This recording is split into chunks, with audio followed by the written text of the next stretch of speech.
Welcome to our parent training, Understanding How Children Develop Occupations. This training was written by the Children's Occupational Therapy team in Cardiff and Vale University Health Board. My name is Sarah, and I am the occupational therapist who will be taking you through this training today. You've been sent this online training to help you understand how children develop day-to-day occupations. At times I will ask you to pause and answer some questions for your learning. So you can join in the exercises within this training, you will need a pen, some paper, a pair of gloves, and a sweet in a wrapper or a cardigan with a button. The aim of this training is to give you a basic understanding of how children develop their occupations and how you can support that development. This training won't necessarily answer all of your questions, but will hopefully give you a place to start looking at what you can try. For ease, I will use the term child throughout this training to refer to all children and young people, regardless of age. Please take your time going through this training. Feel free to pause or rewind as needed. In this training, we aim to give you an understanding of what typically helps children spontaneously develop occupations, to give you the tools to identify where your child is developmentally and start to set goals to move forward. And finally, share some key techniques to help you support your child's development, analysing what your child is able to do using task analysis, and providing a strengths-based approach called backward chaining, which helps you support your child to learn a new skill, building on their confidence and success. To help you understand how children develop occupations, we will first take a look at what an occupational therapist is and what we seek to achieve with children and families like yourselves, which enables you to master the daily occupations you need to live life your way.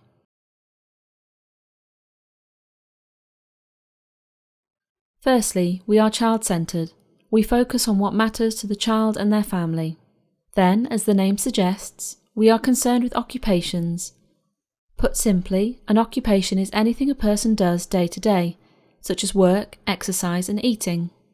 We seek to enable engagement, participation and independence as a sort of continuum that you progress through. When a baby is young, we hope that they happily engage when something happens to them, for instance nappy changing. Later we would expect a child to participate in the task, trying to wipe their bottom and washing their hands, and then progress to independence to complete the task themselves, going to the toilet alone, following all parts of the task, and coming back to the task they left. It is important to remember that independence with an occupation depends on each child's age and their development. It is vital that we are realistic in our expectations of what a child can achieve, and when a child might need help, or a task should be adapted. These factors all adding to the child's success in occupational performance. Occupational performance is the interaction between the child, in their environment, doing the task or occupation. This is a model adapted from Mary Law's work in 1996. I will explain this model to help you understand why we consider the areas when trying to support a child's occupational performance. Within the child section, we address the innate developmental features of the individual, considering their physical and psychosocial makeup. Put simply, how the body moves and works, and how the child emotionally responds to success. Within the environment section, we consider the places they live, play and develop in, and the people in that environment, mums, dads and teachers for instance. We then split the occupation section into three parts: the tasks the child needs to do, they have to do, and they want to do. As occupational therapists, we use our understanding of occupations to support development of meaningful roles and routines. We all have something to contribute to a task, be it the decision maker or the person that does the task, and innate in us all is the need for predictability which routines provide. Enabling age and developmentally appropriate opportunities ensures we avoid occupational deprivation, that children don't miss out on participating in day-to-day experiences, and that we ensure a balanced lifestyle. After all, we would all like to spend our time doing what we want to do, but it is important that we also do what we need to and have to do, that we have a balance of occupations and a number of different roles to play. Let's consider those three types of occupation further, and think about what they look like for children. Firstly, what they need to do, often called self-care or activities of daily living. These are the things we need to do each day to keep ourselves healthy, such as washing, dressing, sleeping and eating. Next is what they have to do, called productivity or work. This can be structured play for young children, nursery or schoolwork. And finally, what they want to do. Fun things that we are motivated to do and which often don't have an end product, or the end point can vary each time we do it. Things like games, riding a bike, listening to music or playing sports. Remember that depending on your child's age and ability, we could be supporting engagement, participation or independence in these occupations. For instance, with a sport, you may be the bystander, happy to engage by supporting the team, and you can manage the noise and people around you. The scorekeeper who participates in the overall running of the match, or the striker who scores the goals. Each person has a key role to play in the match, even though they are all contributing in different ways. A child's role within an occupation may vary depending on whether it's something they like to do and whether they feel skilled to do it. It is important to understand the level of your role within an occupation, as each level can have a valid contribution. A child may start by just being happy while you dress them, and as they have the opportunity to take over the task and they experience success, they gain motivation to keep trying and start to spontaneously move through the continuum towards independence. A child's success will be determined by their opportunity to perform the tasks at their level, by being given the just right challenge. So we can't expect independence without having supported a child to go through a period of time when their role is to contribute and participate. Some children may move through the stages in this continuum quickly. For others, engagement or participation may be their ultimate achievement. This will be unique to each child. Growing and developing as a child is a process. We need certain skills and abilities to support this and move to the next stage. A visual we use to support this idea is a house. When building a house, you don't start building it from the top. A house is built from the bottom up, brick on brick and floor on floor. This house gives you an idea of the types of skills we need to have in place first, before we can do more complex or skilled things. The occupations we are looking at appear up here in the roof and chimney. However, in order to develop these, first we need, for example, good attention control, balance, posture, and bilateral integration, which is the ability to use both sides of our bodies together. Your child needs to be able to pay attention so they are ready to join in the play activity or follow what you are helping them to do. The more time they spend playing, or as we like to say, practicing the task, the more likely they are to develop their gross motor skills such as kicking a football, fine motor skills such as tying shoelaces, and visual motor skills such as reading a book, ready for more complex occupations later on. These abilities are often referred to as get-ready skills. Let's take a look at some examples of these get-ready skills. Being able to sit still with a functional postural control allows a child to practice picking up and holding small objects in their hand. This then allows them to take part in a simple game. Learning to pay attention allows a child to spend increasing amounts of time practicing things like using both hands together. They need to be able to do this to do up a zip. Looking when their name is called allows a child to engage with an adult to learn how to hold a spoon. They can then begin to feed themselves. Therefore, when we think of developing new tasks within an occupational area, we also need to think of what underpins that task. We can help children develop these get-ready skills by encouraging them to engage in activities that support their gross motor and fine motor skills. Gross motor skills are large movements such as playing catch, assault courses, hitting a balloon hung from a door frame, or songs with actions. Fine motor skills are small movements developed by activities such as colouring, playing with Lego, threading beads, or posting toys. It is also important to think about the opportunities your child has to develop their senses during play. This is particularly important for touch. Messy play, craft, and building helps children discriminate how different things feel. This is an important skill which underpins your ability to, for example, fasten a button. To know what is the button, and what is the material forming the buttonhole. As well as this skill, children also need to be able to feel and discriminate things without seeing them. This is a skill called stereognosis, simply the ability to do things without sight.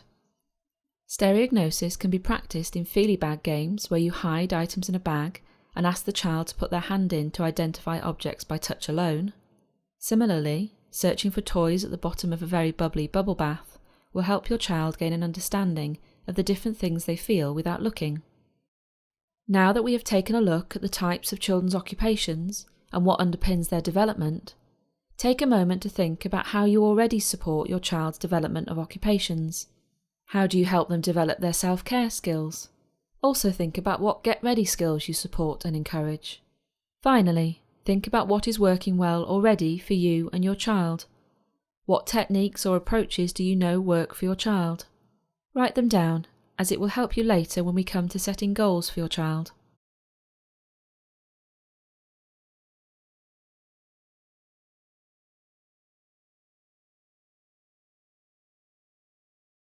Now we are going to look at what we can do to help children develop their occupational performance. We are going to consider each area in turn. First, your child's abilities, then the environment they do things in, then the task or occupation. We have already thought about the get-ready skills that your child may need to develop occupations. You also need to keep in mind the child's age and, more importantly, their stage of development, as this will help you understand what they need to achieve next, not what they should be doing at their age. Think about what you like and admire about the child, and try to build on their strengths to develop new skills. Keep your child at the centre, being mindful of what's important to them, as this will keep them motivated, and balance this with what's important for them. Think about where the child is and what they want to do. Be clear on what realistic success looks like. Understanding what success looks like is important in ensuring you know when to move to the next step. Let's look at this another way. At the beginning of the training, we asked you to have a pair of gloves and either a sweet or a cardigan. First, without the gloves on, simply open the sweet or fasten the button.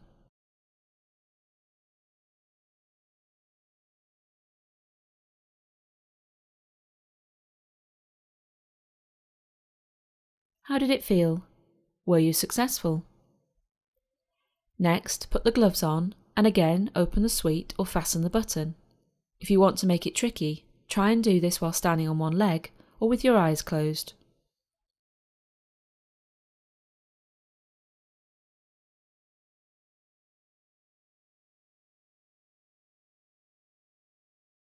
This exercise helps us to think about what it's like to try and carry out a task if we don't have all the skills needed. In this case, your touch is reduced, which can often mean we try and use more power, perhaps breaking the sweet if it was soft or brittle. This experience can be frustrating. It can mean you stop trying, or maybe you ask someone else to do it. It's worth reflecting on this when you think about how you can help your child, to think about how you can reduce the effect of the underlying difficulty they have. It may be worth pausing the video at this point to take a break to think about what we have covered so far. Then we will take a look at how the environment affects how your child develops occupational performance. Now let's think about how the environment helps or hinders your child's development of occupations. The environment is made up of the people that help and the physical surroundings. Think about how you feel about helping your child develop a skill. Are you tired or hungry? Are you confident that you can teach the new task? How did you learn the task and who helped you? And think about how you carry out the task. Is your child learning the task in the same way at school, for instance?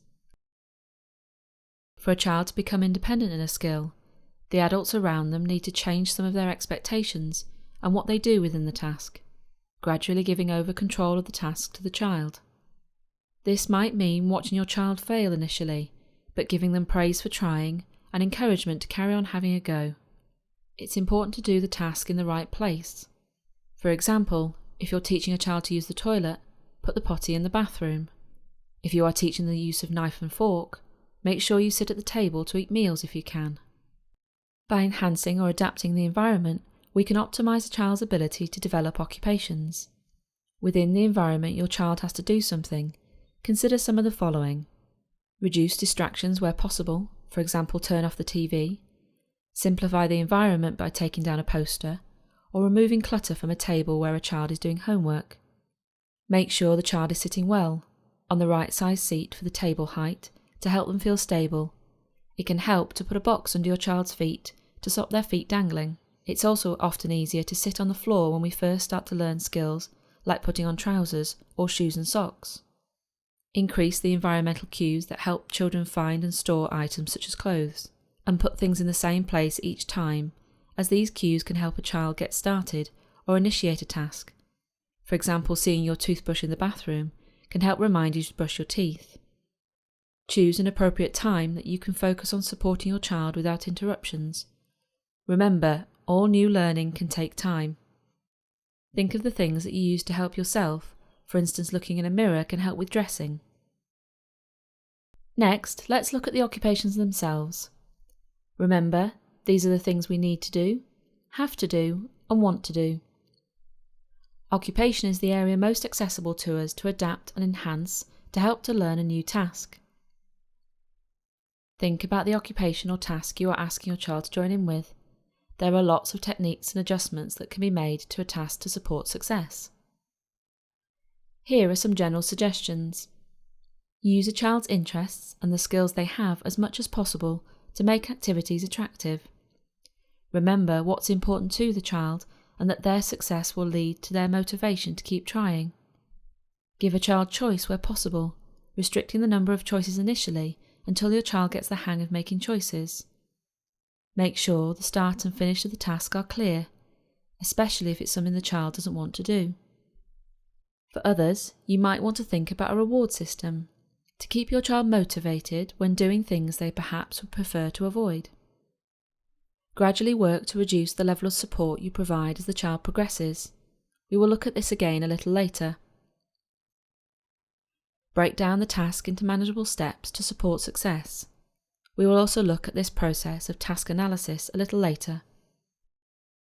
There are 3 important stages to think about when learning a new occupation.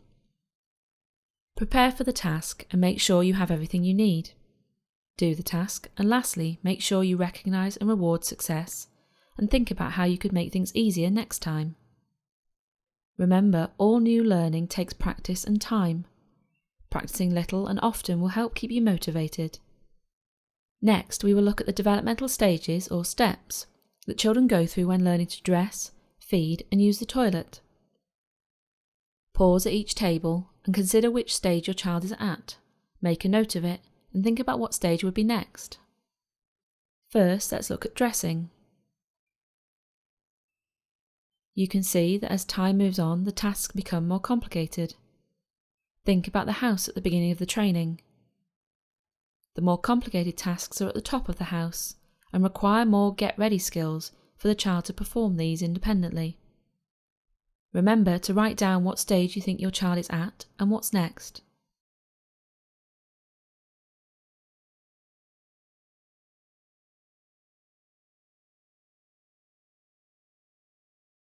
Next, let's take a look at the stages of feeding. Again, as the child gains independence, the skills underpinning the tasks become more complex. Remember to write down what stage you think your child is at and what's next.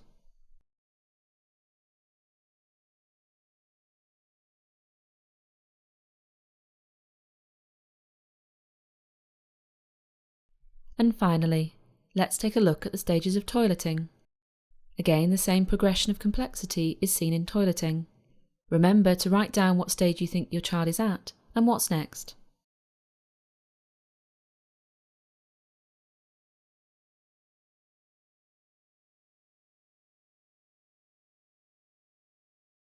Toileting is often the task that parents worry about the most.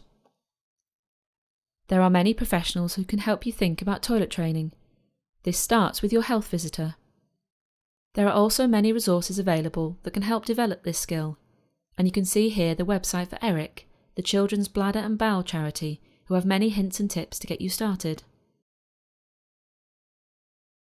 So how can you bring all this information together to support your child to learn occupational skills? We are now going to consider goal setting. Not all the areas you've just looked at will necessarily be an issue for your child. Look back on your notes at one of the occupations you have thought about for your child. You will have written down what stage your child is on and the next stage to master. For example, if your child is at stage 4 on the dressing table, we want to set a goal to work towards stage 5, maybe teaching them to pull up their trousers independently. Now we have decided what we want to achieve, let's look at how we might do that. It is important to break down what you want to achieve into small manageable steps, so let's look at how we do this by using task analysis. To make it easier to adapt a task, we need to break it down into small manageable parts. This is called task analysis. For example, brushing teeth includes finding your toothbrush, toothpaste and cup, removing the lid from the toothpaste, putting toothpaste on the brush, replacing the lid, brushing top teeth, brushing bottom teeth, rinsing your mouth, checking and brushing again, putting the toothbrush, toothpaste and cup away, and wiping your face. I'm sure you might change some of these steps or add more steps to teeth cleaning, depending on how you follow the process. Now pause the video and have a go at breaking down a task yourself. Write a list of the steps of putting on a sock. Do this before you look at the rest of the presentation.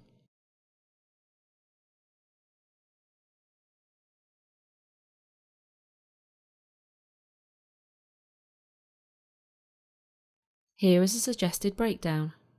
Find your socks. Open first sock. Place sock over toes of right foot. Pull sock up over heel. Pull sock up over ankle.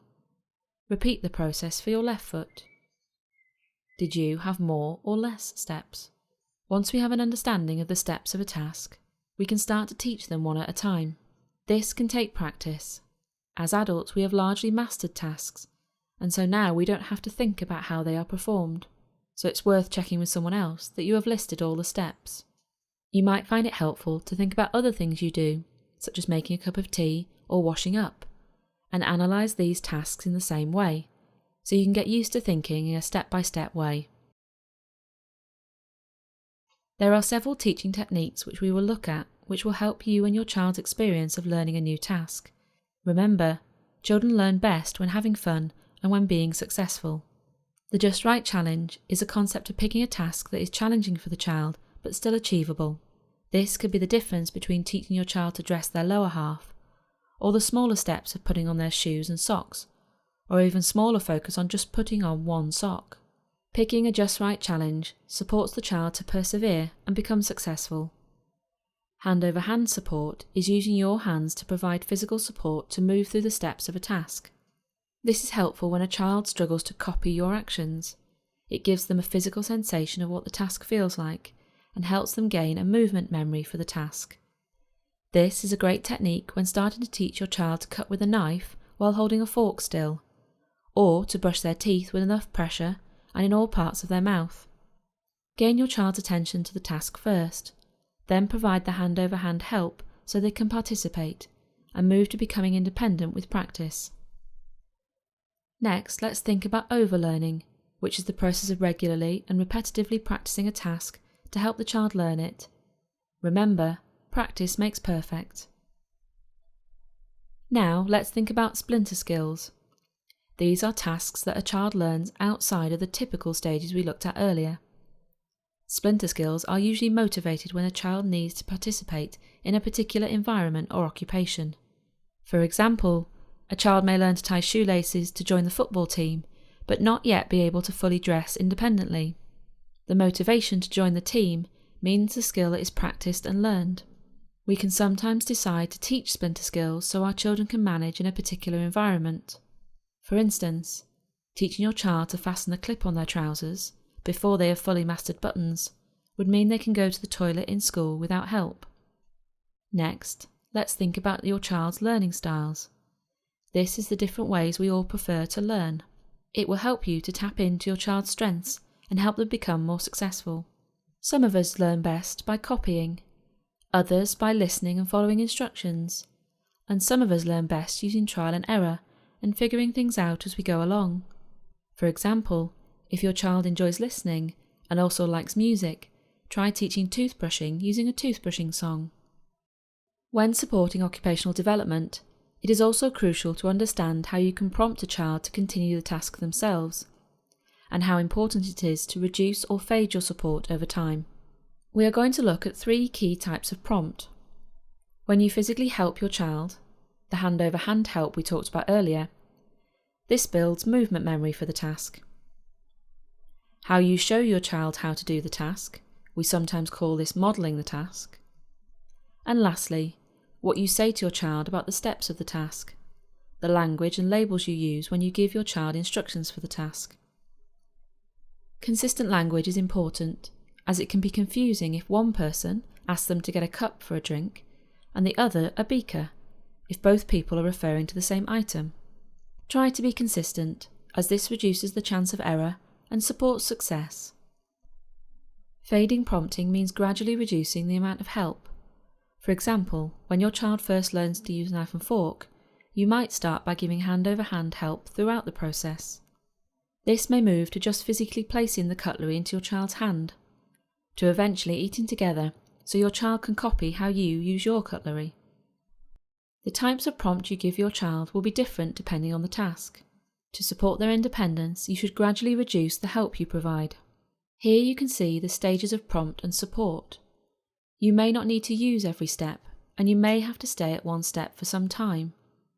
In some cases, as we mentioned earlier, independence may not be the goal, depending on the age and the ability of your child right now. Simply talking your child through a task to make it more familiar may be your realistic aim at this time. Another way to help your child is to use visual supports. We've already thought about how the environment provides us some cues to start a task. For instance, the toothbrush being in the same place in the bathroom reminds us to brush our teeth. This can be expanded to using visual supports, as it is common to learn by looking at a picture. Stop and think for a minute. When you get a new gadget, do you read all the instructions or look at the pictures to understand how to use it? When you book a holiday, we all tend to look at the pictures before we review any of the written detail of the holiday. Visual support can take many forms, and if your child has a speech and language therapist working with them, they will be able to advise regarding this too. You can try a timetable of their day so they know what is coming and what they will be taking part in, a breakdown of a task such as an order of dressing using symbols or photos. You can make your own where your child ticks things off as they go, or removes symbols and places them in a finished box.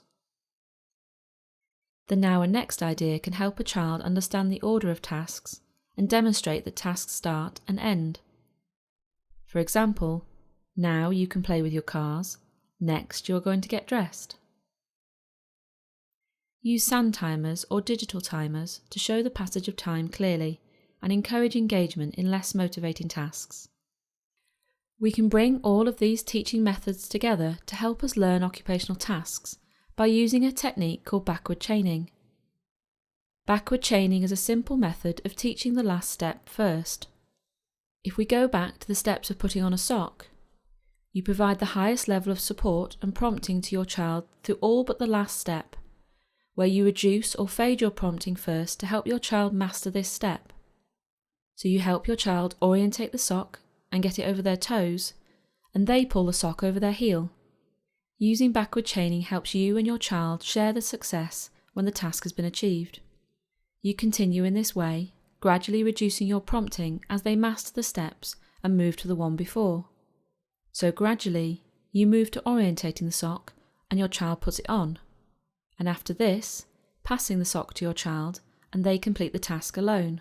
The child's success in the task will encourage them to persevere in their practice. Don't forget, you need to have prepared the environment before doing the task and reflect on your child's success, changing the process as you go along.